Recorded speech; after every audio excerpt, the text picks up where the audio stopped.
Hi everyone, Jess here, and today I'm joined with Voorneveld from Lufthansa Group. Thank you so much for joining me today.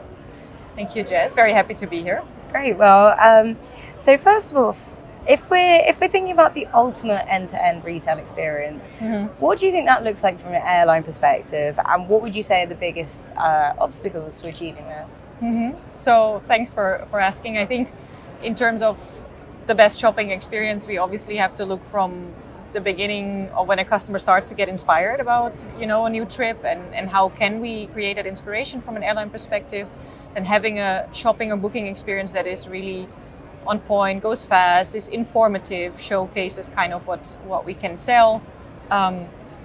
Payment, of course, an important part, that should go smooth, should have the right payment method for the customer, and then ending up with, if anything goes wrong in that shopping experience, that they're being serviced well, or in the actual travel experience. So at Lufthansa Group, we're doing quite a bit, to look into how can we improve that. We're building a lot on a topic called modern airline retailing or modern distribution, where we focus, on how can we enhance functionalities, how can we look into these end-to-end processes, where at the moment servicing is really like a key point that we need to know and be more customer-centric for. Absolutely, and like you say, when it comes to these modern distribution strategies, why are partnerships so important, and how can they create this really dynamic, comprehensive approach to the retail experience?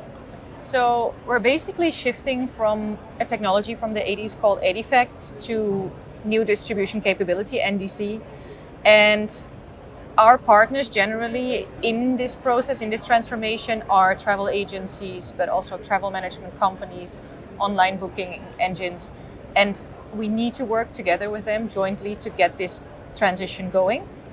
So basically, we work on different, like I said, like sharpening our technology, our value proposition for the customer, but then also incentivizing and finding the right commercial setup with these agencies. So there we really have to work as partners.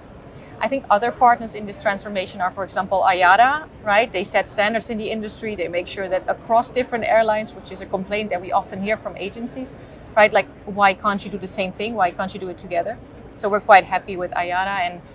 And recently, for 2025, we filled out the IATA Maturity Index again, and we're still at the forefront of functionalities in terms of the retailing transformation. That's really impressive, and congratulations on that. So when it comes to this modern distribution strategy, how does this align with changes we're seeing in passenger expectation of their experience? So I think generally retailing, especially, it's a day-to-day for us, when you shop something online, when you book something online, when you go on Amazon, when you book a ride through Grab, everything is so smooth, everything is so seamless. Optimally in the aviation industry, this would be the same.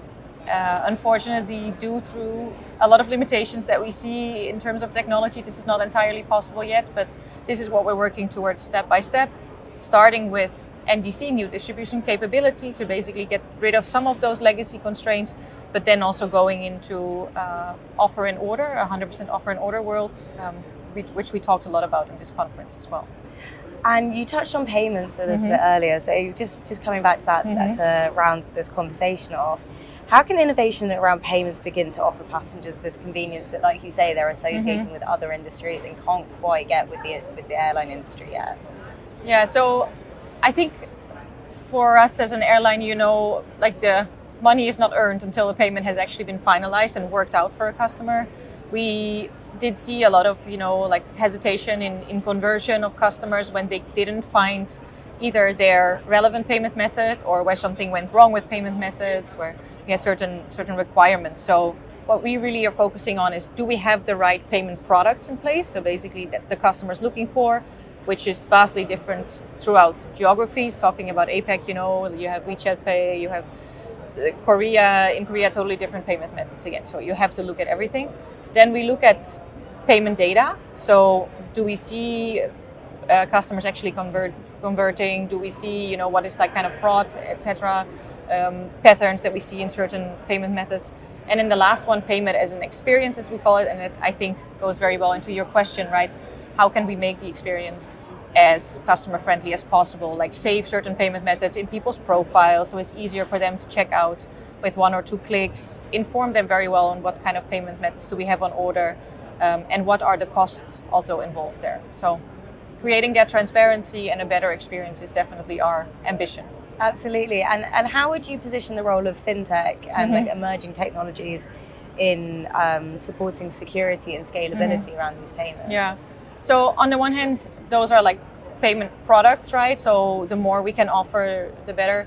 I think the different fintech products, for example, split payments, that you could look at, or looking at buy now, pay later products. On the one hand, they are seen to increase average order value, right? If you use them in the right way, you can actually have passengers spend more, which is super interesting, right? As an airline, as a retailing strategy. On the other hand, split payments can have totally different incentivization for a customer, right? Like, I think airlines that use it nowadays, they force the customer to use the travel ID or to sign up for your loyalty program, basically.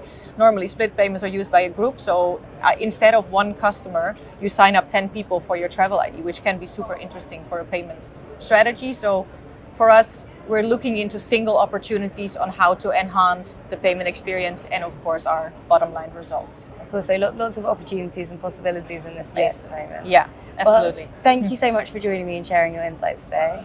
Thank you.